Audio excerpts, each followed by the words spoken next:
ಭಾವಾನುಭಾವ ವಿಭವ ಪ್ರತಿಭಾತರಂಗಂ. ನಮಸ್ಕಾರ ಪ್ರೇಕ್ಷಕರೇ.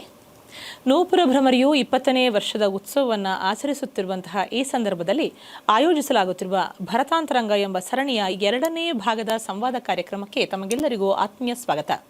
ನಾನು ನಿಮ್ಮ ಡಾಕ್ಟರ್ ಮನೋರಮಾ BN, ನೂಪುರ ಭ್ರಮರಿ IKS ಸೆಂಟರ್ನ ಪ್ರಾಚಾರ್ಯೆ, ನಿರ್ದೇಶಕಿ. ಈವರೆಗೆ ಭರತಾಂತರಂಗದಲ್ಲಿ ಶಾಸ್ತ್ರ ವಿಚಾರಗಳ ಮನೋಮಂಥನ ಬಹಳ ಸೊಗಸಾಗಿ ಸಾಗಿದೆ. ನೀವು ನಿಮ್ಮ ಪ್ರತಿಕ್ರಿಯೆ, ಹಾರೈಕೆ, ಕೇಳ್ಮೆ ಮತ್ತು ಪೋಷಣೆಯ ಮೂಲಕ ನಮ್ಮನ್ನು ಸದಾ ಪಡೆದಿದ್ದೀರಿ. ಅದಕ್ಕಾಗಿ ನಿಮಗೆ ನಮ್ಮ ಆತ್ಮೀಯವಾದಂತಹ ಕೃತಜ್ಞತಾಪೂರ್ವಕ ನಮಸ್ಕಾರಗಳು. ಬನ್ನಿ, ಈ ಸಂಚಿಕೆಯಲ್ಲಿ ಸಂಗೀತ, ಸಾಹಿತ್ಯ ಮತ್ತು ಸಾಂಸ್ಕೃತಿಕ ಶೋಧ ಪರಂಪರೆಗಳ ಸಂಗಮವೆನಿಸಿರುವ ವಿದುಷಿ ಕೆ. ರೋಹಿಣಿ ಸುಬ್ಬರತ್ನಂ ಅವರು ನಮ್ಮೊಂದಿಗಿದ್ದಾರೆ. ಇವರ 3 ಸುಪುತ್ರಿಯರ ಪೈಕಿ ಕಾಂಚನ ಶ್ರೀರಂಜನಿ ಮತ್ತು ಕಾಂಚನ ಶ್ರುತಿರಂಜನಿ ಇಂದು ನಮ್ಮೊಂದಿಗಿದ್ದಾರೆ. ಈ 3 ಕೂಡ ಅನೇಕ ಪ್ರಾತ್ಯಕ್ಷಿಕೆ ಉಪನ್ಯಾಸಗಳನ್ನು ನೀಡಿದ್ದಾರೆ. ಹಲವು ಕೃತಿಗಳಿಗೆ ಸ್ವರ ಪ್ರಸ್ತಾರ ಸಂಯೋಜಿಸಿದ್ದಾರೆ. ಅದರಲ್ಲೂ ತಾಯಿ ರೋಹಿಣಿಯವರು ಸಂಗೀತ ಶಾಸ್ತ್ರ, ಭಾರತೀಯ ಸಂಸ್ಕೃತಿ, ಕಲಾ ಪ್ರಕಾರಗಳ ಕುರಿತು ಹಲವಾರು ಲೇಖನಗಳನ್ನು ಬರೆದಿದ್ದಾರೆ. ನಮ್ಮ ನೂಪುರ ಭ್ರಮರಿಯಲ್ಲಿಯೂ ಅಂಕಣಕಾರರಾಗಿ, ಮಾರ್ಗದರ್ಶಕರಾಗಿ ನಮಗೆ ಒತ್ತಾಸೆಯಾಗಿ ಇಂದಿಗೂ ನಿಂತಿದ್ದಾರೆ. ಈ ಅಂಕಣದ ಬರಹಗಳು ಒಟ್ಟಾಗಿ ರೋಹಿಣಿ ಎನ್ನುವಂತಹ ಸುಂದರ ಪುಸ್ತಕದ ಮೂಲಕವಾಗಿ ಬೆಳಕು ಕಂಡಿದೆ. ಇಷ್ಟೇ ಅಲ್ಲ, ರೋಹಿಣಿ ಸುಬ್ಬರತ್ನಂ ಅವರು ದಕ್ಷಿಣ ಕನ್ನಡ ಜಿಲ್ಲೆಯ ಬಜತೂರ್ ಮತ್ತು ಸುತ್ತಮುತ್ತಲಿನ ಹಿಂದೂ ದೇವಾಲಯಗಳು ಮತ್ತು ಸಾಂಸ್ಕೃತಿಕ ತಾಣಗಳ ಪುನರುಜ್ಜೀವನವನ್ನು ಕೂಡ ಕೈಗೊಂಡಿದ್ದಾರೆ. ತಮ್ಮ ಕುಟುಂಬಕ್ಕೆ ಸೇರಿದ ಭೂಮಿಯನ್ನು ಉತ್ತಮವಾದ ವಿದ್ಯಾ ಮತ್ತು ಧಾರ್ಮಿಕ ಸಂಸ್ಥೆಗಳಿಗೆ ಕೊಡುಗೆಯಾಗಿ ನೀಡಿದ್ದಾರೆ. ಮಾನವೀಯ ಬದುಕು ಮತ್ತು ಮೌಲ್ಯಗಳನ್ನು ಉನ್ನತಗೊಳಿಸುವಂತಹ ನಿಟ್ಟಿನ ಅನೇಕ ಯೋಜನೆಗಳ ರೂವಾರಿ ಎನಿಸಿದ್ದಾರೆ. Kanchana Shri Lakshminarayana music academy trust ಇದರ ನಿರ್ವಾಹಕರಾಗಿ ಪ್ರತಿ ವರ್ಷ ಸಂಗೀತೋತ್ಸವ, ಕಾಂಚನ ಪ್ರಶಸ್ತಿ ನೀಡುವುದು, ಹಾಗೆಯೇ ಜನಪರವಾದಂತಹ ಸಾಂಸ್ಕೃತಿಕ ಕಾರ್ಯಕ್ರಮಗಳ ರೂವಾರಿಯೂ ಆಗಿದ್ದಾರೆ. ಈಗಾಗಲೇ ಹೊಸದಾದ ಕಾಂಚನ ಶಾಲೆಯ ಉದ್ಘಾಟನೆಯೂ ಕೂಡ ಈ 2026ನೇ ಫೆಬ್ರವರಿಯಂದು ಜರುಗಿ ಅತ್ಯಂತ ಮನ್ನಣೆಯನ್ನು ಪಡೆದುಕೊಂಡಿದೆ. ಕರ್ನಾಟಕ ಸರ್ಕಾರದ ಶ್ರೀ ನಿಜಗುಣ ಪುರಂದರ ಪ್ರಶಸ್ತಿ, ಸಂತ ಶಿಶುನಾಳ ಪ್ರಶಸ್ತಿ, ಕುಮಾರವ್ಯಾಸ ಪ್ರಶಸ್ತಿ, ರಾಜ್ಯ ಸಂಗೀತ ವಿದ್ವಾನ್ ಪ್ರಶಸ್ತಿ ಮುಂತಾದ ಆಯ್ಕೆ ಸಮಿತಿಗಳ ಅಧ್ಯಕ್ಷರಾಗಿಯೂ ಕೂಡ ಶ್ರೀಮತಿ ರೋಹಿಣಿಯವರು ಕಾರ್ಯನಿರ್ವಹಿಸಿದ್ದಾರೆ. ಇವರು ಪ್ರತಿಷ್ಠಿತ ಅನನ್ಯ ಸಂಸ್ಥೆಯ ಅನನ್ಯ ಶಾಸ್ತ್ರ ಕೌಸ್ತುಭ ಪ್ರಶಸ್ತಿಯನ್ನು ಕೂಡ ಸೇರಿದಂತೆ ಅನೇಕ ಪ್ರಶಸ್ತಿಗಳ ಗೌರವಕ್ಕೆ ಪಾತ್ರರಾಗಿದ್ದಾರೆ. ಕಲೆಯನ್ನು ಬದುಕಾಗಿಸಿ, ಬದುಕನ್ನು ಕಲೆಯಾಗಿಸಿದ, ಕಲೆಯ ಮೂಲಕ ಎಷ್ಟೋ ಜನರ ಹಾಗೂ ಮನಸ್ಸಿನ ಬೆಳಕನ್ನು ವಿಸ್ತರಿಸಿದ ಇಂಥವರು ನಮ್ಮೊಂದಿಗೆ ಇರುವುದು ನಮ್ಮ ಸೌಭಾಗ್ಯ.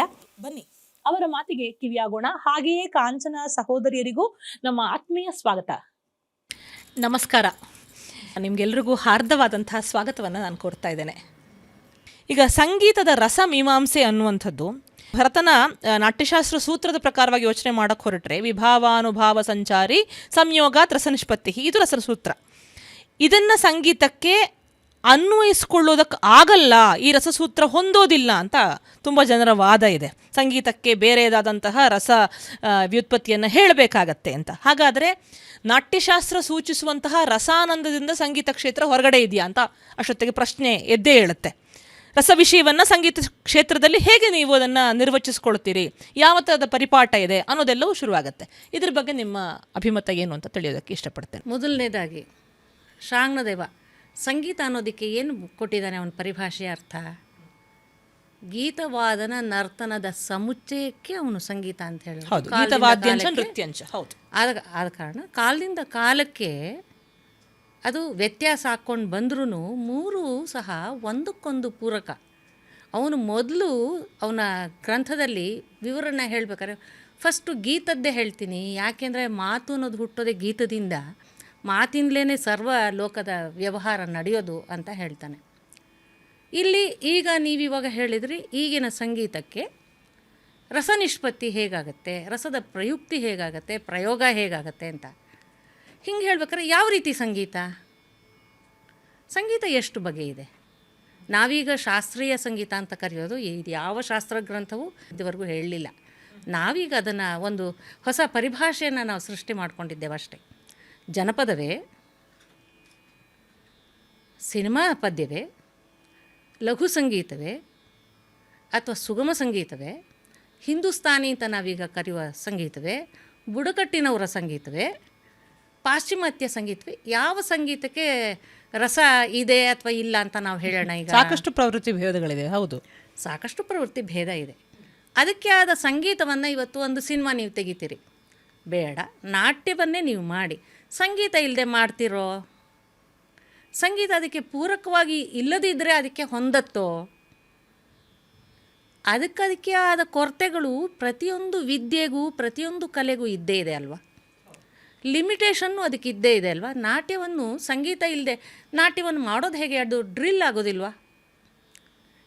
ಈಗ ನಾವು ಕರೆಯುವ ಸಂಗೀತ ಅನ್ನುವ ಪರಿಭಾಷೆಗೆ, ಹಾಡುಗಾರಿಕೆ, ವಾದನಕ್ಕೆ ಮಾತ್ರ ನಾವೀಗ ಉಪಯೋಗಿಸ್ತೀವಲ್ಲ. ನರ್ತನ ಇಲ್ಲದೆ ಇವತ್ತು ಸಂಗೀತ ಪ್ರಯುಕ್ತವಾಗುತ್ತೆ.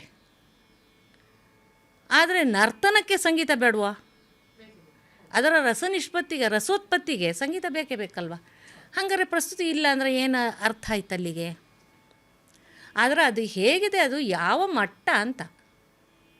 ಇದಕ್ಕೇನೆ ಭಾವ ವಿಭಾವ ಇತ್ಯಾದಿಗೆಲ್ಲ ವಾದಿ ಸಂವಾದಿಗಳನ್ನು, ಪರಸ್ಪರವಾಗಿ ವಿವಾದಿಗಳನ್ನು ಭರತನ ನಾಟ್ಯಶಾಸ್ತ್ರದಲ್ಲಿ ಹೇಳಿರೋದು. ವಾದಿ ಸಂವಾದಿ ಯಾವಾಗ ಪ್ರಯುಕ್ತವಾಗಬೇಕು, ಯಾವಾಗ ಆಗಬಾರ್ದು, ವಿವಾದಿಯಲ್ಲಿ ಪ್ರಯುಕ್ತವಾಗಬೇಕು ಅಂತ ಅವನು ಹೇಳಿದ್ದಾನೆ. ಸಂಗೀತದಲ್ಲಿ ವಿವಾದಿ ಅಂತ ಬಂದಿರೋದು ಅಲ್ಲಿಯೇ. ಈಗ ನೀವು ಸಂಗೀತದಲ್ಲಿ ಪ್ರತ್ಯೇಕವಾಗಿ ನೀವು ಇಡೋಕ್ಕೆ ಬಂದದ್ದು ಯಾತಕ್ಕೋಸ್ಕರ ಆಯಿತು? ಯಾವುದೇ ಶಾಸ್ತ್ರ ಗ್ರಂಥ ನಾಟ್ಯಕ್ಕೆ ಪೂರಕವಾಗಿ ಅಲ್ವಾ ಈಗ ಪ್ರಬಂಧಗಳನ್ನು ಹೇಳಿರೋದು, ತಾಳಗಳನ್ನು ಹೇಳಿರೋದು, ಛಂದಸ್ಸುಗಳನ್ನು ಹೇಳಿರೋದು, ಎಲ್ಲವನ್ನು ಹೇಳಿರೋದು ಅದಕ್ಕೆ ಪೂರಕವಾಗಿ ಹೇಳಿದ್ದಾನೆ. ಯಾವಾಗಿಂದ ಇದು ಪ್ರತ್ಯೇಕವಾಗಿ ಒಂದು ಸಿಡಿದು ನಿಲ್ಲಬೇಕಾಯಿತು ಅಂತ ಹೇಳಿದ್ರೆ, ಈಗ ಮುಘಲರ ಕಾಲ, ಮುಸ್ಲಿಮರ ಕಾಲದಲ್ಲಿ ಬರುವವರೆಗೂ ಎಲ್ಲವೂ ಎಲ್ಲಕ್ಕೂ ಪ್ರಯುಕ್ತವಾಗ್ತಿತ್ತು. ಅವರಿಗೆ ಭೋಗಕ್ಕೆ ಉಪಯೋಗಿಸಿದ್ರು. ನಾವು ಆಧ್ಯಾತ್ಮಿಕಕ್ಕೆ ಉಪಯೋಗಿಸ್ಕೊಂಡಂತಹ ಒಂದು ಕಲೆಯನ್ನು ಅವರು ಭೋಗಕ್ಕೆ ಉಪಯೋಗಿಸಿದ್ರು. ಅಲ್ಲೇ ಜನಗಳಿಂದ ಅರ್ಧ ಭಯ ಹುಟ್ಟಿದೆ ಕಲೆಯ ಬಗ್ಗೆ. ಇನ್ನು ಬ್ರಿಟಿಷರು ಬಂದ ಮೇಲೆ ಸಂಪೂರ್ಣವಾಗಿ ತಮ್ಮ ಮರ್ಯಾದಸ್ಥ ಹೆಣ್ಣು ಮಕ್ಕಳನ್ನು ಹೊರಗಡೆ ಕಳಿಸ್ಲಿಕ್ಕೆ ಭಯ ಪಡುವಂತಹ ಒಂದು ಪರಿಸ್ಥಿತಿಗೆ ನಾವು ಬಂದಿದ್ವಲ್ವ. ಅವಾಗ ಏನು ಮಾಡಬೇಕು? ಆಗ ಬರೀ ಹರಿಕತೆ ಮತ್ತು ಸಂಗೀತ ಅಂತ ಪ್ರತ್ಯೇಕವಾಗಿ ನಿಲ್ಲುವ ಒಂದು ಕಾಲ ಬಂದಿತ್ತಲ್ವ. ಎಗೇನ್ ನೀವು ರಸಕ್ಕೆ ಬಂದ್ರಿ. ಈ ರಸಕ್ಕೆ ಬರುವಾಗ ಈ ಪ್ರಶ್ನೆಗಳು ಹುಟ್ಕೊಳ್ಳೋದು ಯಾಕೆ ಅಂತ ಮೂಲಕ್ಕೆ ಹೋದರೆ, ಪ್ರತ್ಯೇಕವಾಗಿ ಸಂಗೀತ ಸಿಡಿದು ನಿಲ್ಲಬೇಕಾದ ಪರಿಸ್ಥಿತಿ ಬಂದ ಕಾರಣ ಈ ಪ್ರಶ್ನೆಗಳು ಬಂತು ಅಂತ. ಇಲ್ಲದೆ ಹೋದರೆ ರಸಸೂತ್ರಕ್ಕೆ ಇದು ಅನುಗುಣವಾಗಿ ರಸಸೂತ್ರಕ್ಕೆ ಪರಸ್ಪರವಾಗಿ ಇತ್ತಲ್ವಾ. ಈಗ ಸಂಗೀತಕ್ಕೆ ಈಗ ಒಂದು ದೃಶ್ಯ ಮಾಧ್ಯಮಕ್ಕೆ ಬರುವಾಗ ಮಾತ್ರನೇ ಕರುಣವೋ, ವೀರವೋ, ಶೃಂಗಾರವೋ ಇತ್ಯಾದಿ ರಸದ ಅವಶ್ಯಕತೆ ಇದೆಯೋ ಹೊರತು ಬರೇ ಸಂಗೀತಕ್ಕೆ ಈ ರಸಗಳ ಅವಶ್ಯಕತೆ ಏನಿದೆ? ತನಗೇನೋ ಒಂದು ಭಾವಗಳು ಬರುತ್ತೆ, ಭಾವದಿಂದಲೇ ರಸ ಅಲ್ವಾ. ಅವನಿಗೇನು ಬೇಕೋ ಆಯಾ ಕ್ಷಣದಲ್ಲಿ ಅದು ಬರ್ತಾ ಇರುತ್ತೆ, ಹೋಗ್ತಾ ಇರುತ್ತೆ. ಯಾವುದೋ ಒಂದು ರಾಗ ಹಾಡ್ತಾರೆ, ಯಾವುದೋ ಒಂದು ರಚನೆಯನ್ನು ಹಾಡ್ತಾರೆ. ಇಂಥ ರಸಕ್ಕೆ ಅಂತಲ್ಲ ಹಾಡೋದಿಲ್ಲ, ಬರೀ ಆನಂದವೇ ಅಲ್ಲಿ ಮುಖ್ಯ. ಅದರ ಮಧ್ಯದಲ್ಲಿ ನಿಮಗೆ ಭಾವಗಳು, ರಸಗಳು ಅಲ್ಲಿ ಉತ್ಪತ್ತಿ ನಮಗೆ ಆಗ್ತಾ ಇರ್ಬೋದು ಹೊರತು ಕಡೆಗೆ ಆನಂದ, ರಂಜನೆ ಅಷ್ಟೇ ಅಲ್ವ ಅಲ್ಲಿ ನಿಲ್ಲುವಂಥದ್ದು. ಆದ ಕಾರಣ ತುಂಬ ಅಲ್ಲಿ ಬಲವತ್ತರವಾದ ಇದಕ್ಕೆ ಬೇರೆ ರಸಶಾಸ್ತ್ರವನ್ನು ನಿರ್ಮಿಸಲೇಬೇಕು ಅನ್ನುವ ಒತ್ತಾಯ ನನಗೆ ಕಾಣಿಸಲ್ಲ. ಇಲ್ವಾ? ಇದೆ. ಯಾವಾಗದು ದೃಶ್ಯ ಮಾಧ್ಯಮಕ್ಕೆ ಬಂದ ತಕ್ಷಣ ನಿಮಗೆ ಈ ನವರಸಗಳ ಉತ್ಪತ್ತಿ ಹೇಗೆ, ಹಾಗೆ ಹೀಗೆ ಅಂತ ಹೇಳಿ ಅಲ್ಲಿ ಚರ್ಚೆ ಬರಬೇಕಷ್ಟೆ. ಈಗ ಒಂದು ಸಂಗೀತ ಸಂಯೋಜನೆಯ ಮರ್ಮವನ್ನು ತಿಳಿಸ್ತಾರೆ. ಯಾಕೆಂತಂದರೆ ಈಗ ಜಾನಪದ ಅಂತ ಹೇಳುವಂಥ ಎಷ್ಟೋ ಸಂಗೀತದ ಏನು ಶಾಖೆಗಳೇನಿದೆ, ಅವರು ಈ ಸಂಗೀತ ಅನ್ನುವಂಥ ಸರಿಗಮಪದನಿ ಇತ್ಯಾದಿ ಸ್ವರವಿಸ್ತಾರಗಳನ್ನೆಲ್ಲ ಕಲಿತೇ ಒಂದು ರಾಗ ಸಂಯೋಜನೆ ಮಾಡೋದಿಲ್ಲ ಎಷ್ಟೋ ಸಂದರ್ಭದಲ್ಲಿ. ಆದರೆ ನಾವು ಸಂಗೀತವನ್ನು ಬಲ್ಲವರಾದವರು, ಶಾಸ್ತ್ರ ಲಕ್ಷಣವನ್ನು ತಿಳಿದವರಾದವರು ಹೀಗೀಗೆ ಮಾಡಬೇಕು ಅನ್ನುವಂತಹ ರೀತಿಗಳನ್ನು ಅಳವಡಿಸ್ಕೊಂಡಿರ್ತೇವೆ. ಇದು ವಿದ್ಯಾರ್ಥಿಗಳಿಗೂ ಕೂಡ ಅನುಕೂಲವಾದಂಥ ಪ್ರಶ್ನೆ. ಹಾಗಾಗಿ ಈ ಒಂದು ಸಂಗೀತ ಸಂಯೋಜನೆಯ ಮರ್ಮ ಏನು, ಒಂದು ಸಾಹಿತ್ಯವನ್ನು ಹೇಗೆ ದುಡಿಸ್ಕೊಂಡ್ರೆ ಯಾವ ಥರದ ಸಂಯೋಜನೆಯನ್ನು ನಾವು ಪಡಿಬಹುದು ಅಂತ ನೀವು ಹೇಳ್ತೀರಾ? ಹೇಳಿ. ನೀವು ಮೊದಲಾಗಿ ಜನಪದದವರನ್ನು ಹೇಳಿದ್ರಿ. ಜನಪದದವರು ಹೆಚ್ಚು ಚಾತುಸ್ವರ್ಯದ ಪ್ರಯೋಗವನ್ನೇ ಮಾಡೋದು. 4 ಸ್ವರದಲ್ಲಿರುತ್ತೆ, ಮಧ್ಯಮಾವತಿ ಅಂತದ್ದು. ಆದರೆ ಅದರಲ್ಲಿ 5 ಸ್ವರ ಇರಲ್ಲ, ಆದರೆ ನಮಗದು ಮಧ್ಯಮಾವತಿ ಅಂತ ಗೋಚರ ಆಗ್ತಾ ಇರುತ್ತೆ. ಮೋಹನ್ ರಾಗ ಇರುತ್ತೆ, ಮೋಹನ ಅದು ಕಂಪ್ಲೀಟ್ ಮೋಹನ ಅಂತ ನಮಗೆ ಗೋಚರ ಆಗುತ್ತೆ. ಆದರೆ ಕಂಪ್ಲೀಟ್ ಮೋಹನದ ಸ್ವರಗಳು ಕಂಪ್ಲೀಟ್ ಇರೋದಿಲ್ಲ, ಯಾವುದೋ ಒಂದು ಮಟ್ಟಿನಲ್ಲಿ ಹೋಗ್ತಾ ಇರ್ತಾರೆ ಅವರು.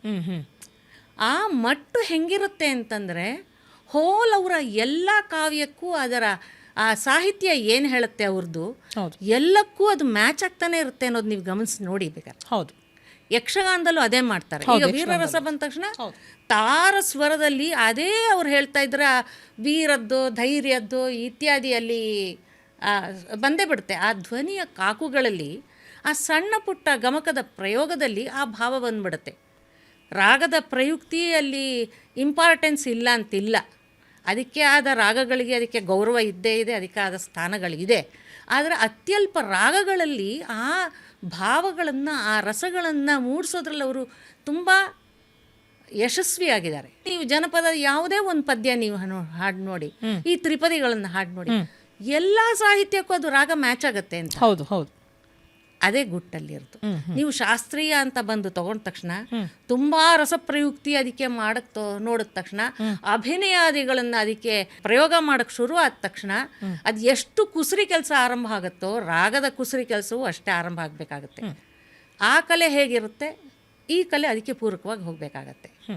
ಈಗ ಒಂದು ಸಾಹಿತ್ಯವನ್ನೇ ಅದನ್ನಾದ್ರೂ ತೆಗೆದುಕೊಂಡು ನೀವು ಅದನ್ನ ಯಾವ ಥರ ಸ್ವರ ಸಂಯೋಜನೆಯನ್ನು ಮಾಡುವಂಥ ರೀತಿ ನೀವು ಹೇಗೆ ಇಟ್ಕೊಂಡಿದ್ದೀರಾ, ಹೇಗೆ ಮಾಡ್ಕೊಳ್ತೀರಾ ಅನ್ನೋದನ್ನ ಒಂದು ಉದಾಹರಣೆ ಸಹಿತವಾಗಿ ತೋರಿಸ್ಬೋದಾ? ಈಗ ಸಿಂಪಲ್ ಒಂದು ಸುಗಮ ಸಂಗೀತ ಇಟ್ಕೊಳ್ಳೋಣ. ಅದಕ್ಕೆ ಶಾಸ್ತ್ರೀಯ ಸಂಗೀತ ಅಂತ ಇವಾಗ ನಾವು ಅಂದ್ಕೊಂಡಿರುವ ರಾಗವನ್ನು ಪ್ರಯುಕ್ತಿ ಮಾಡಿದ್ರೆ ಅದು ಯಾವ ರೀತಿ ಕೇಳ್ಬೋದು ಅಂತ ನಾವು ಆಲೋಚನೆ ಮಾಡೋಣ. ಈಗ ಬೇಸರ ಆಗಿದೆ ಮಾತು, ಅದು ಜೋಗ ರಾಗದಲ್ಲಿದೆ. ಅಶ್ವಥ್ ಸರ್ ಅವರು ಹಾಡಿರೋ ಅಂಥದ್ದು. ಅದನ್ನು ಹಾಡಿ ಅದಕ್ಕೆ ಶಹನ ಅಂಥದ್ದು ತೋಡಿ ರಾಗ ಅಂಥದ್ದು ಅನ್ವಯ ಮಾಡಿ ನೋಡೋಣ ಹೆಂಗೆ ಕೇಳುತ್ತೆ ಅಂತ. ಇವಾಗ ನಾನು ಒರಿಜಿನಲ್ ಸಾಂಗ್ ಯಾವುದಿದೆ ಅದನ್ನೇ ಒಂದೆರಡು ಲೈನ್ ಹಾಡ್ತೀನಿ. ಬೇಸರಾಗಿದೆ ಮಾತು ಭಾರವಾಗಿದೆ ಮೌನ, ಬೇಸರಾಗಿದೆ ಮಾತು ಭಾರವಾಗಿದೆ ಮೌನ, ನೋವು ಕರಗಿದೆ ಕಣ್ಣಲಿ,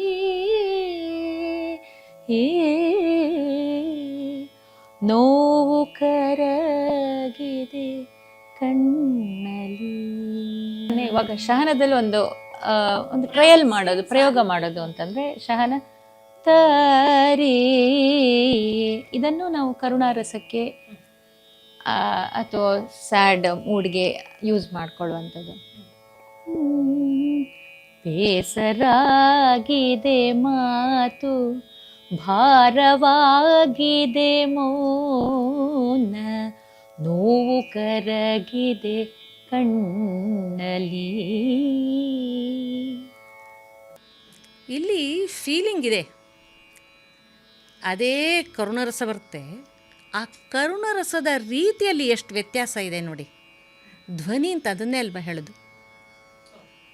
ಹೇಗೆ ಹೇಗೆ ಅಂತೆಲ್ಲ ನಾವು ಬೇರೆ ಬೇರೆ ರೀತಿಯ ಪ್ರಶ್ನೆ ಮಾಡಿದಾಗೇ ಈ ಭಾವದಲ್ಲೂ ಒಂದು ರಾಗದಿಂದ ಒಂದು ರಾಗಕ್ಕೆ ರಾಗಗಳಲ್ಲಿ ಅನ್ವಯ ಮಾಡೋಕ್ಕಾಗುತ್ತೆ ಸಾಹಿತ್ಯ. ಆದರೆ ಇಲ್ಲಿ ಆ ಕಡೆ ಈ ಕಡೆ, ಈಗ ಬರೇ ಒಂದು ಹಾಡಾದರೆ ಇದು ಪರವಾಗಿಲ್ಲ. ನೀವು ನಾಟ್ಯದ ಪ್ರಯುಕ್ತಿಗೆ ಬಂದರೆ ಆ ಕಥೆಯ ಹಿಂದೆ ಮುಂದೆ ಏನಿದೆ, ಆ ಕತೆ ಹಿಂದೆ ಏನು ಹೇಳ್ತಾ ಇದೆ, ಆ ಸಾಹಿತ್ಯದ ಸಿಚುಯೇಷನ್ ಏನು, ಮುಂದೆ ಕತೆ ಯಾವ ರೀತಿ ಹೋಗ್ತಾ ಇದೆ ಅನ್ನೋದ್ರ ಮೇಲೆ ಇದರ ಭಾವದ ಅನ್ವಯ ಆಗುತ್ತೆ ಈ ರಾಗಗಳಿಗೆ. ಬೇಸರವಾಗಿದೆ ಮಾತು ಭಾರವಾಗಿದೆ ಈ ಮೌನ. ನೀವು ಸಾಮಾನ್ಯವಾಗಿ ಒಂದು ಸ್ವರ ಸಂಯೋಜನೆ ಮಾಡಬೇಕಾದ್ರೆ ಏನನ್ನು ಗಮನಿಸ್ಕೊಳ್ತಾ ಇರ್ತೀರ? ಈಗ ಅಮ್ಮ ಹೇಳಿದಂಗೆ ಈಗ ದೃಶ್ಯವನ್ನು ನೋಡಿ ಹಾಡ್ತಾ ಹೋಗ್ತೀನಿ ಹೊರತು ಈಗ ಒಬ್ಬರು ಒಂದೊಂದು ರೀತಿ ಆ್ಯಕ್ಟ್ ಮಾಡ್ಬೋದು. ಈಗ ನಿಜವಾಗ್ಲೂ ಒಂದು ವ್ಯಕ್ತಿ ಒಂದು ಡ್ಯಾನ್ಸ್ ಅಥವಾ ಏನೋ ಆ್ಯಕ್ಟ್ ಮಾಡಿದರೆ ಆಗ ಅವ್ರಿಗೇನು ಫೀಲಿಂಗ್ ಬರುತ್ತೋ ನಾನು ಅದನ್ನು ಇಂಪ್ಲಿಮೆಂಟ್ ಮಾಡಬೇಕು ಅಂತ ನೋಡ್ತೀನಿ ಹೊರತು ಹೀಗೆ ಹಾಡ್ತೀನಿ ಅಂತ ಹೋಗಿ ಹಾಡೋಕ್ಕಾಗಲ್ಲ. ಅದು ಅವರ ಭಾವ ಮಾತ್ರ ಅಲ್ಲ, ನನ್ನ ಭಾವನೂ ಇನ್ಕ್ಲೂಡ್ ಆಗುತ್ತೆ. ಸೊ ಅವರು ಅದಕ್ಕೆ ಸ್ಪಂದಿಸಬೇಕಾಗ್ತದೆ. ಹಾಗಂದರೆ ಈಗ ಇಲ್ಲಿ ಏನು ಅನುಮತಿ ಹೊರಡ್ತು ಅಂತಂದರೆ, ನೃತ್ಯದ ಅಭಿನಯದ ಸಂಚಾರಿ ಹೆಂಗೆ ಬರ್ತೋ ರಾಗ ಸಂಚಾರಿಗಳು ಹಾಗೆ ಹೋಗ್ತಾ ಇರುತ್ತೆ ಅಂತ. ನಿರ್ದಿಷ್ಟವಾಗಿರುವಂತಹ ಯಾವುದೇ ರೂಲ್ಸ್ಗಳಿಲ್ಲ ಅಂತ. ನಿರ್ದಿಷ್ಟವಾದ ಅಂದರೆ ಒಂದು ರಾಗಕ್ಕೆ ಬದ್ಧವಾಗಿರ್ತೇವೆ, ಆ ರಾಗದ ಸಂಚಾರಕ್ಕೆ ಎಷ್ಟು ಅನುಕೂಲ ಇದೆಯೋ. ಮೊನ್ನೆ ಪೂಜ್ಯ ಉಮಾಕಾಂತ ಭಟ್ಟರವರ ಮಾತು ನಾನು ನೋಡಿದ್ದಲ್ಲಿ, ಅವರವರ ಯೋಗ್ಯತೆಗೆ, ಸಹೃದಯನ ಯೋಗ್ಯತೆಗೆ ಸರಿಯಾಗಿ ಅವನ ಕಲ್ಪನೆಗೆ ಹೆಂಗೆ ಬರುತ್ತೋ ಹಾಗೆ ಅಂತ ಒಂದು ಮಾತು ಬಹಳ ಚೆನ್ನಾಗಿ ಹೇಳಿದ್ರು. ಅದೇ ರೀತಿ ಇಲ್ಲಿ ಕಲಾಕಾರನ ನಟನ ಎಫಿಷಿಯನ್ಸಿ ಹೇಗಿದೆಯೋ ಅದೇ ಪ್ರೇಕ್ಷಕನಿಗೆ ಮುಟ್ಟೋದು ಅಂತ ಹೇಳಿದ್ರು. ಇಲ್ಲಿ ಕಲೆ ಆಗುವಾಗ ಇಲ್ಲಿ ನೃತ್ಯ ಮಾಡ್ತಾ ಇರುವಂತಹ ನಟರಿಗೂ ಜವಾಬ್ದಾರಿ ಇದೆ, ಹಾಡುವವರಿಗೆ ಇದನ್ನು ಮುಟ್ಟಿಸ್ಬೇಕಾದ ಜವಾಬ್ದಾರಿಯೂ ಇಲ್ಲಿದೆ. ಅದಕ್ಕೆ ತಕ್ಕಂತೆ ಪೋಷಕವಾಗಿ ಇದನ್ನು ಒದಗಿಸ್ಬೇಕಾದ್ರೆ ಒಬ್ಬ ಸಹೃದಯನೇ ಕಲಾವಿದನೂ ಆಗಿ, ಕಲಾವಿದನೂ ಸಹೃದಯ ಶ್ರೋತೃವೂ ಆಗಿರಬೇಕು. ಇಲ್ಲದಿದ್ದರೆ ಅದರ ಕಲ್ಪನೆಗಳು ಬರಲಿಕ್ಕೆ ಸಾಧ್ಯ ಇಲ್ಲ. ಹೆಂಗೆ ಬರುತ್ತೆ? ಇದಕ್ಕೆ ಪೂರ್ವ ತಯಾರಿ ಬೇಕು, ಕಲಿಕೆ ಬೇಕು, ಬೇರೆ ಬೇರೆ ನೋಡಿ ಅನುಭವ ಆಗಬೇಕು. ದೃಶ್ಯ ಮಾಧ್ಯಮಕ್ಕೆ ಹೇಗೆ ಉಪಯೋಗ ಆದರೆ ಅನುಕೂಲ ಆಗುತ್ತೆ ಅಂತ, ಮತ್ತು ಒಬ್ಬ ನಟನಿಗೆ ತಾನು ಪೂರಕವಾಗಿ ಹೇಗಿರಬೇಕು ಅಂತನ್ನುವ ಒಂದು ಜವಾಬ್ದಾರಿ ಸಹ ಇಲ್ಲಿ ಕಲಾಕಾರರಿಗೆ ಬೇಕಾಗತ್ತೆ. ಆದ ಕಾರಣ ಕಲಿಕೆಯೂ ಸಹ ಬಹಳ ಮುಖ್ಯ.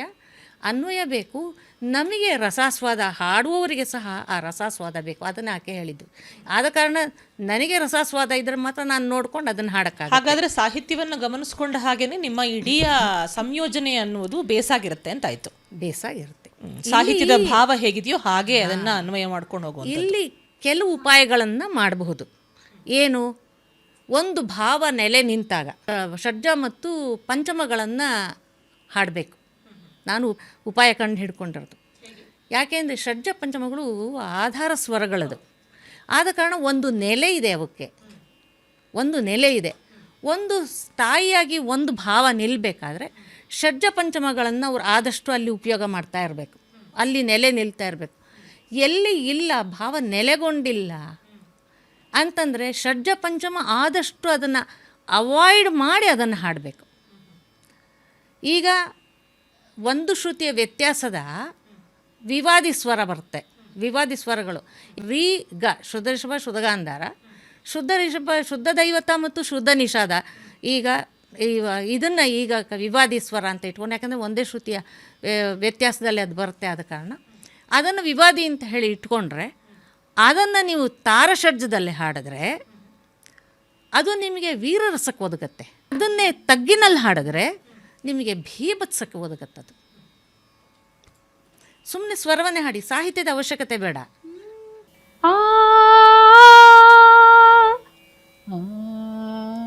ಈಗ ಷಡ್ಜ ಹಿಡಿತಿದ್ದೀರಿ, ನಾನು ಹೇಳಿದ್ದು ವಿವಾದಿ ಸ್ವರಗಳನ್ನ. ರೀ ಗಾ ಹಿಡಿಬೇಕು ತಾರದಲ್ಲಿ. ರೀ ನೀ ಹಿಡಿ, ಗಾ ಹಿಡಿ. ಯಾಕೆ ವಿವಾದಿ ಅಂತ ತೋರಿಸ್ತಾನೆ? ಒಬ್ರು ರೀ ಹಿಡೀರು, ಒಬ್ರು ಗಾ ಹಿಡೀರಿ. ನೀ ಗಾ ಹಿಡಿ, ಅವಳು ರೀ ಹಿಡೀಲಿ.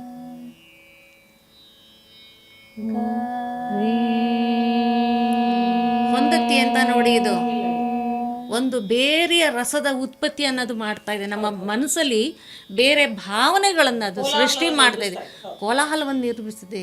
ಇನ್ನೂ ತಗ್ಗಲ್ಲಿ ಹೋದರೆ, ಇದು ವೇಗವಾಗಿ ಬಂದರೆ ಭೀಭತ್ಸದ ಅಭಿನಯಕ್ಕೆ ಇದು ಒದಗತ್ತೆ.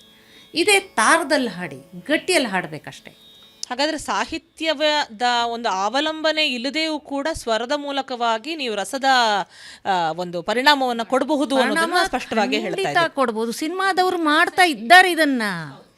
ಇದೇ ರೀತಿ ವಿವಾದಿ ಸ್ವರಗಳನ್ನೇ 4 ಸ್ವರಗಳನ್ನ ಒಟ್ಟಿಗೆ ಹಾಕ್ಬಿಟ್ಟವರು ಈ ಭೂತ ಪ್ರೇತ ಪಿಶಾಚಿ ಬರುವಾಗ ಆ ಸೌಂಡ್ ಒಂದು ಕೊಡ್ತಾರೆ ನೋಡಿ ಅವರು. ಸಾ ನೀ ನೇ ದಾ ದಾ ಪಾ. ಸೊ ಈ ಸ್ವರಗಳು ಹೆಂಗೆ ಪ್ರಯುಕ್ತವಾಗಬೇಕು? ಹಾಗಾದರೆ ವಿಭಾವ, ಅನುಭಾವ, ಸಂಚಾರಿ ಭಾವ ಅಂತ ನಾಟ್ಯಕ್ಕೆ ಹೇಳಿದ್ದನ್ನು ನೀವು ಹಾಗಾದರೆ ವಿವಾದಿ, ಸಂವಾದಿ, ಅನುವಾದಿಗಳ ಮೂಲಕವಾಗಿ ರಸದ ನಿಷ್ಪತ್ತಿಗೆ ಹೋಲಿಸ್ಕೊಳ್ತಾ ಇದ್ದೀರಾ? ಹಾಗಾದರೆ ವಾದಿ ಸಂವಾದಿಗಳಿದ್ದ ತಕ್ಷಣ ಅದು ಶೃಂಗಾರಕ್ಕೆ ಒದಗತ್ತೆ. ಸುಲಲಿತವಾಗಿ ತೀರ ಬಂದ ತಕ್ಷಣ ಹೀಗೆ ವಿವಾದಿ ಸ್ವರಗಳು ಬಂದರೆ ಚೆನ್ನಾಗಿರುತ್ತೆ. ಅದೇ ರೀತಿ ನಿಮಗೆ ಶೃಂಗಾರದಲ್ಲಿ ಶೋಕ ಇತ್ಯಾದಿ ಬರಬೇಕಾದ್ರೆ 3 ಶ್ರುತಿಯ ರಿಷಭವನ್ನು, 3 ಶ್ರುತಿಯ ದೈವತವನ್ನು, ಆಮೇಲೆ 4 ಶ್ರುತಿಯ ಗಾಂಧಾರವನ್ನು, ಯಾಕೆಂದರೆ ಅದರಲ್ಲಿ ಗಮಕಗಳು ಹೆಚ್ಚು ಪ್ರಯುಕ್ತಿ ಇರುವಾಗ ದೂರ ದೂರ ಶ್ರುತಿ ಇರುವ ಸ್ವರಗಳನ್ನು ನೀವು ಅದನ್ನು ಅಂತಹ ರಾಗಗಳನ್ನು ನೀವು ತೆಗೆದುಕೊಂಡ್ರೆ ಈ ರಸಗಳಿಗೆ ಆ ರಾಗಗಳು ಹೆಚ್ಚು ಪ್ರಯುಕ್ತವಾಗುತ್ತೆ. ಎಗೈನ್ ಪೂಜೆ ಉಮಾಕಾಂತ ಭಟ್ರು ಒಂದು ಹೇಳಿದ್ರು, ಔಚಿತ್ಯ. ಕಲಾಕಾರನಿಗೂ ಶ್ರೋತೃಗೂ ಮಾತ್ರ ಸಹೃದಯತೆ ಅಲ್ಲ, ಕಲಾಕಾರನಿಗೂ ಬೇಕು. ಯಾವುದು ಔಚಿತ್ಯ ಅಂತ ಹೇಳಿ ನೋಡಿ ಮಾಡುವ ಕಲಿಕೆ ಅವನಿಗೆ ಇರಬೇಕು, ಅವನಿಗೆ ನೋಡಿ ಅನುಭವ ಇರಬೇಕು, ಕೇಳಿ ಅನುಭವ ಇರಬೇಕು, ತಾನೂ ಅದನ್ನು ಅನುಭವಿಸ್ಕೊಳ್ಬೇಕು. ಈಗ ನಿಮ್ಮ ಮಾತಿನ ಮೂಲಕವಾಗಿ ನನಗೆ ಅರ್ಥ ಆಗಿದ್ದೇನು ಅಂತಂದರೆ, ರಸಸೂತ್ರಕ್ಕೆ ಭಾವದ ವಿಭಾವ ಆಗಿರಲಿ, ಅನುಭವ ಆಗಿರಲಿ, ಸಂಚಾರಿ ಎಲ್ಲ ಭಾವದ ವಿಷಯ, ಅದರ ಸಂಯೋಗ ಆದಾಗ ನಾವು ರಸ ನಿಷ್ಪತ್ತಿ ಅಂತ ಹೇಳಿದಾಗೇ ಸಂಗೀತ ಅಂದರೆ ನಾನು ಇಲ್ಲಿ ಹೇಳ್ತಾ ಇರೋದು ಗೀತವಾದ್ಯ ನೃತ್ಯದಿಂದ ಒಳಗೂಡಿದ ಸಂಗೀತ ಅಲ್ಲ, ಬರೀ ಈ ಹೊತ್ತಿಗೆ ಬೇರೆಯಾಗಿರುವಂಥ ಸಂಗೀತವನ್ನು ಯೋಚನೆ ಮಾಡಿದೆ ನಾವು ಅನ್ವಯ ಮಾಡಿಕೊಳ್ಬೇಕು ಅನ್ನುವ ಪ್ರಯುಕ್ತಿ ಬಂದರೆ ಬಹುಶಃ ಸ್ವರದಲ್ಲಿ ಆಗುವಂತಹ ಇಂಥ ಬದಲಾವಣೆಗಳೇ ರಸ ನಿಷ್ಪತ್ತಿಗೆ ಸಹಕಾರಿಯಾಗತ್ತೆ. ಅಂದರೆ ಭಾವವನ್ನು ನಾವು ಸ್ವರದ ಮೂಲಕವಾಗಿ ಹುಡುಕಬೇಕು ಅನ್ನೋದನ್ನು ನಿಮ್ಮ ಮೂಲಕ ನಾನು ತಿಳ್ಕೊಂಡಂಗಾಯಿತು. ನಾಟ್ಯಶಾಸ್ತ್ರದಲ್ಲಿ ಇಂತಿಂಥ ಸ್ವರಗಳ ಜೋಡಿಗಳು ಇಂತಿಂಥ ರಸಕ್ಕೆ ಉಂಟಾಗತ್ತೆ ಅಂತ ಅವನು ಹೇಳ್ಕೊಟ್ಟಿದ್ದಾನೆ, ಆಗಲೇ ಹೇಳಿದಾನೆ ಅವನು. ಹಾಗಾದರೆ ನಿಶ್ಚಿತವಾದ ರಾಗದಿಂದ ನಿಶ್ಚಿತವಾದ ರಸ ಅನ್ನುವಂತಹ ಈ ಥರದ ಒಂದು ಸಿದ್ಧ ಮಾದರಿಯನ್ನು ನೀವು ಒಪ್ಪೋದಿಲ್ಲ ಅಂತ ಆಯಿತು. ಹಾಗಾದರೆ ಅಯ್ಯೋ ಇದೆ, ಖಂಡಿತ ಇದೆ. ಈಗ ಕೆಲವು ರಾಗಗಳನ್ನ ಅಲ್ಲಿ ಶಾಸ್ತ್ರ ಹೇಳುತ್ತೆ, ಉತ್ತಮ, ಮಧ್ಯಮ, ಅಧಮ ಅಂತ ರಾಗಗಳಿಗೆ ಹೇಳುತ್ತೆ. ಯಾವುದು ನಾಟ್ಯ ಪ್ರಯುಕ್ತಿಗೆ ಚೆನ್ನಾಗಿ ಒದಗಿ ಬರುತ್ತೋ, ಯಾವುದು ತನ್ನ ಮನೋಧರ್ಮ ಕಲ್ಪನೆಗೆ ಚೆನ್ನಾಗಿ ಒದಗಿ ಬರುತ್ತೋ ಅಂಥವುಗಳನ್ನು ಉತ್ತಮ ಅಂತ ಹೇಳಿ ರಾಮಮತ್ಯನ ಕಾಲದಲ್ಲಿ ಅವನು ಹೇಳಿದ್ದಾನೆ. ಇದು ಮಧ್ಯಮವಾಗಿ ಒದಗಿ ಬರುವಂಥ ರಾಗಗಳು ಮಧ್ಯಮ. ಯಾವುದಕ್ಕೂ ಏನಕ್ಕೂ ಒದಗಲ್ವಲ್ಲ ಕೆಲವು ರಾಗಗಳು, ಎಲ್ಲೋ ಒಂದೋ ಕೀರ್ತನೆ ಎರಡನೇ ಕೀರ್ತನೆ ಮಾತ್ರ ಮಾಡ್ಬೋದಷ್ಟೇ ಅಂಥ ರಾಗಗಳದು ಅದು ಅಧಮ ಅಂಥೇಳಿ ಕರೆಸ್ಕೊಳ್ಳುತ್ತೆ. ಆದ ಕಾರಣ ಪ್ರತಿಯೊಂದಕ್ಕೂ ಈ ಹಂತಗಳು ಇದ್ದೇ ಇದೆ. ಕೆಲವು ಮೋಹನದಂತಹ ರಾಗಗಳು ಎಲ್ಲ ರಸಕ್ಕೂ ಪ್ರಯುಕ್ತಿ ಆಗುವಂತಹ ರಾಗಗಳು. ಕುಂತಲವರಾಳಿ ಅಂತ ರಾಗಕ್ಕೆ ಹೋದರೆ ನಿಮಗೆ ವೀರರಸ ಅಂಥದ್ದೇ ಬರ್ಬೋದಷ್ಟೇ. ಆ ವೀರರಸ ಜೊತೆಗೆ ಶೃಂಗಾರ ಬಂದರೆ ಬಹುಶಃ ಆಗತ್ತೇನೋ, ಆದರೂ ಹೆಚ್ಚಿನ ಗಮಕಗಳು ಇರುವ ರಾಗಗಳಲ್ಲ ಅದು. ಆದ ಕಾರಣ ಸೆಲೆಕ್ಟ್ ಮಾಡಬೇಕಾಗತ್ತೆ. ಕೆಲವು ಹೀಗೆ ವ್ಯಾಪ್ತಿ ಇರುವ ರಾಗಗಳಿದೆ, ಇಲ್ಲದೆ ಇರೋದು ಇದೆ. ಅದೇ ಸೌಖ್ಯ ಮತ್ತು ವ್ಯಾಪ್ತಿಯನ್ನು ಗಮನಿಸ್ಕೊಂಡ ಹಾಗೆ ವಿಸ್ತಾರವನ್ನು ಕೂಡ ಗಮನಿಸ್ಕೊಳ್ಬೇಕು ಅಂತ ಗೊತ್ತಾಗುತ್ತೆ. ಹಾಗೆಯೇ ವಿವಾದಿ, ಸಂವಾದಿ, ಅನುವಾದಿ ಇತ್ಯಾದಿ ವಿಷಯಗಳನ್ನು ಯಾರು ಸ್ಪಷ್ಟವಾಗಿ ಅರ್ಥ ಮಾಡ್ಕೊಳ್ತಾನೋ ಅವನಿಗೆ ರಸ ಸಂವಹನಕ್ಕೆ ಬೇಕಾಗಿರುವಂತಹ ದಾರಿ ಸಿಕ್ಕಿಬಿಡುತ್ತೆ ಅಂತ ನೀವು ಹೇಳ್ತಾ ಇದ್ದೀರಾ. ಅಂದರೆ ಸಾಹಿತ್ಯದ ಜೊತೆಗೆ ಸ್ವರಕ್ಕೂ ಕೂಡ ರಸ ಸಾಮರ್ಥ್ಯ ಇದೆ ಅಂತಲೇ ನಿಮ್ಮ ಅಭಿಪ್ರಾಯ ಅನ್ನೋದು ನಂಗೆ ಗೊತ್ತಾಗ್ತಾ ಇದೆ. ಒಂದು ರಾಗವನ್ನೇ ಇಟ್ಟುಕೊಂಡು ಹಲವು ರಸಗಳಿಗೆ ನಾವು ಪ್ರಯುಕ್ತ ಮಾಡೋದಿಲ್ವಾ? ಮೋಹನವನ್ನೇ ಇಟ್ಕೊಳ್ಳಿ. ಈಗ ಮೋಹನ ನೀವು ಶಾಸ್ತ್ರೀಯವಾಗಿ ಹಾಡಕ್ಕೆ ಹೋದರೆ ತದರಿ ತದರಿ ತದನ ಅಂತ ಗಮಕ ಬರುತ್ತೆ ನಮ್ಮ ಕರ್ನಾಟಕ ಸಂಗೀತದಲ್ಲಾದ್ರೆ. ಹಿಂದೂಸ್ತಾನ್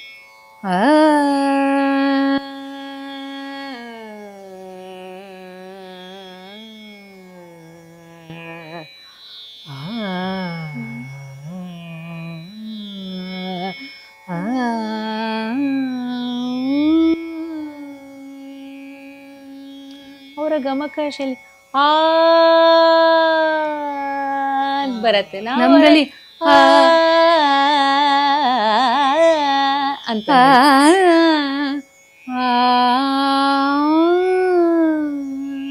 ಹಾಗಾದರೆ ಒಂದು ರಾಗವನ್ನು ಭಿನ್ನವಾಗಿ ಕಾಣಿಸುವಂಥ ಪ್ರಯತ್ನದಲ್ಲಿ ಗಮಕಗಳು ಮುಖ್ಯವಾಗಿದೆ ಅಂತ ಆಯಿತು. ನಮ್ಮ ಶೈಲಿಗಳು ವ್ಯತ್ಯಾಸ ಬರುತ್ತೆ. ಮತ್ತು ಆ ಸ್ವರಕ್ಕೆ ಯಾವುದಕ್ಕೆ ಒತ್ತನ್ನು ಕೊಡ್ತೀರಾ? ಗಮಕ ಇಲ್ಲದಿದ್ದರೆ ರುತಿಹುದು ರುತಿಹುದು ನೋಡು ನಮ್ಮ ಬಾವುಟ, ನೋಡು ಹೊಡೆದು ಬಾನಿ ನಗಲ ಪಟ ಯಾವ ಸ್ವರಕ್ಕೆ ನೀವು ಮುಖ್ಯವಾದಂತಹ ಸ್ಥಾನ ಕೊಡ್ತೀರಾ ಅನ್ನೋದ್ರ ಮೇಲೆ ಅದು ಬದಲಾವಣೆ ಆಗುತ್ತೆ. ಇದೆ ನಿಮಗೆ ಫಿಲ್ಮ್ ಹಿಟ್ಸಲ್ಲಿ ಬೇರೆ ತರಹ ಬರುತ್ತೆ. ಸ್ವರಕ್ಕೆ ಗಮಕದ ಪ್ರಯೋಗ, ಗಮಕದೇ ಸ್ವರದಿಂದ. ಗಮಕ ಅಂದ್ರೇನು? ಒಂದು ಸ್ವರಕ್ಕೂ ಇನ್ನೊಂದು ಸ್ವರಕ್ಕೂ ಇರುವ ರಿಲೇಷನ್ಶಿಪ್ಪು, ಮಧ್ಯದಲ್ಲಿ ಅದು ಹೇಗೆ ಅಲ್ಲಾಡುತ್ತಾ ಇಲ್ವಾ ಅದು ಹೇಳೋದೇ ಗಮಕ. ಅದರಲ್ಲಿ ರಂಜನೆ ಎಷ್ಟುಂಟು, ರಂಜನೆ ಬೇಕು, ಅದಕ್ಕೆ ಆ ಭಾವ ಪ್ರಯುಕ್ತಿ ಆಗಬೇಕು, ಅದ್ರ ಕೆಲಸವೇ ಗಮಕ. ಶ್ರುತಿ ತಾಯಿ ಆದರೆ, ಲಯ ತಂದೆ ಆದರೆ ಶ್ರುತಿರ್ಮಾತ ಲಯ ಪಿತ. ಗಮಕ ಏನು? ನಾನೇ ಸಂಗೀತವೇ. ಹಾಗಾದರೆ ಈ ಹೊತ್ತಿನ ಸಂಗೀತದಲ್ಲಿ ಪ್ರವೃತ್ತಿ ಮತ್ತು ಧರ್ಮಿಗಳ ಕೆಲಸ ಬಹಳ ಜಾಸ್ತಿ ಇದೆ ಅಂತ ಆಯ್ತು. ಹಾಗಾದರೆ ಯಾವ ಕಾಲದಿಂದಲೂ ಇದೆ.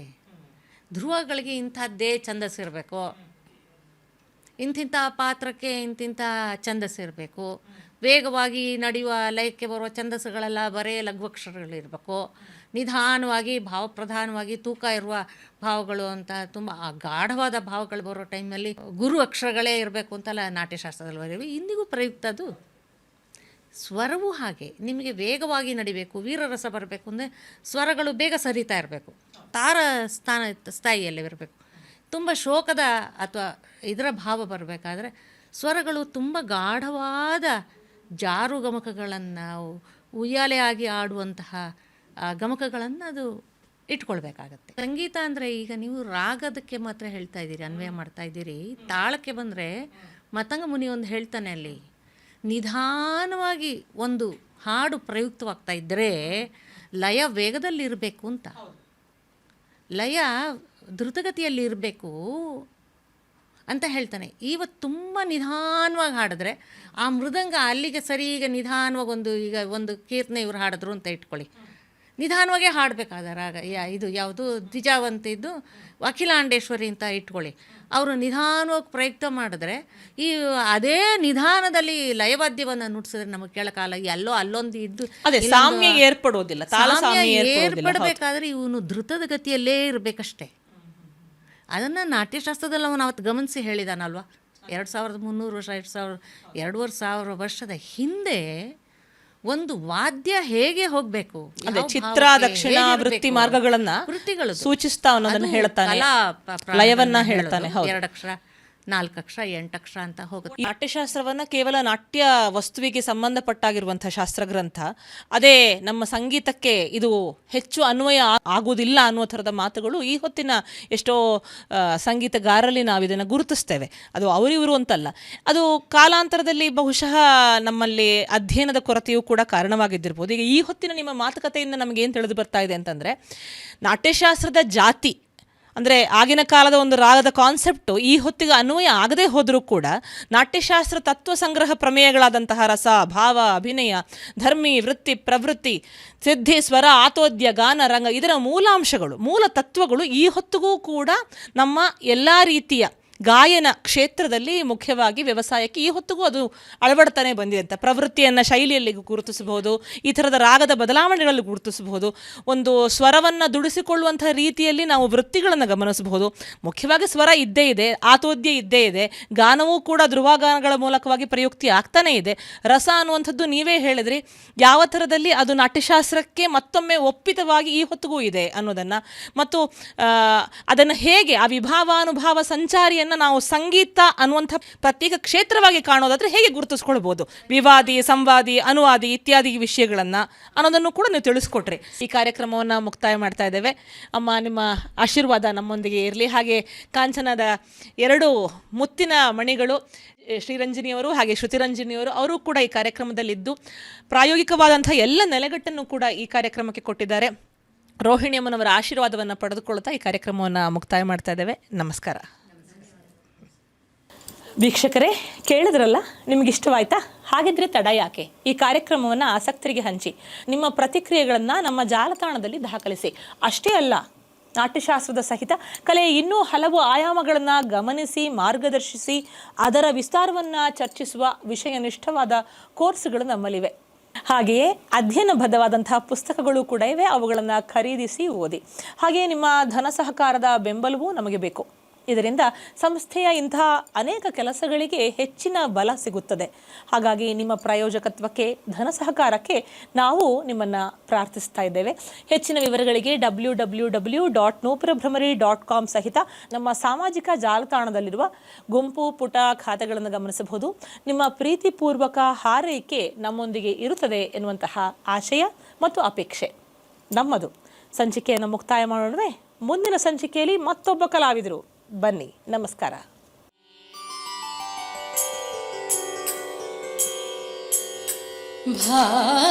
ಭಾವಾನುಭಾವ ವಿಭವ ಪ್ರತಿಭಾತರಂಗಂ